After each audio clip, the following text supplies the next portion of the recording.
Bon, c'est quand même important d'évoquer les traducteurs.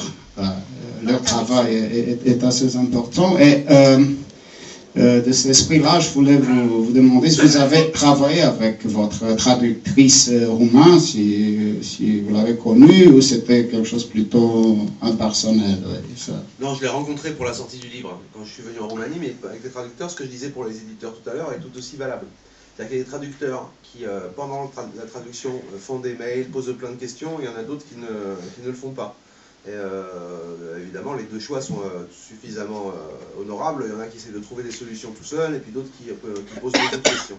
Et ma traductrice roumaine ne m'en a pas posé.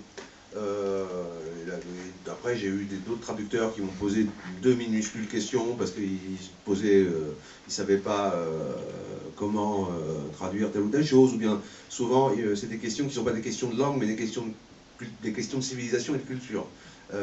Pour trouver le sens de tel ou tel, qui sont tout aussi redoutables pour la traduction.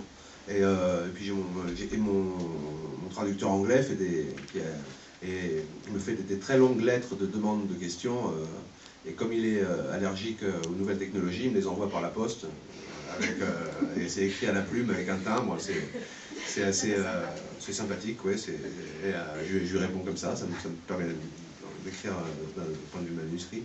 Et vous avez raison de souligner le rôle des traducteurs. Il arrive souvent d'ailleurs que pour les pays qui ne bénéficient pas d'une surveillance générale de la part des éditeurs des pays plus grands, ce soit des traducteurs qui proposent des auteurs de leur pays avec une traduction, ça se fait. Et c'est pas simplement des techniciens de la traduction, c'est aussi des découvreurs.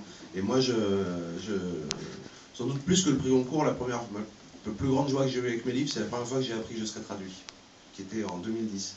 Parce qu'il m'a toujours semblé que pour qu'un livre vive pleinement sa vie, complètement, mais il la vivait vraiment pleinement et complètement quand il échappait aux frontières de sa propre langue.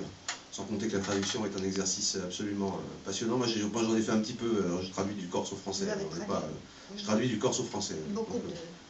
Et je traduis le même auteur, moi, j'en ai traduit. Et la traduction est un exercice non seulement indispensable, mais magnifique.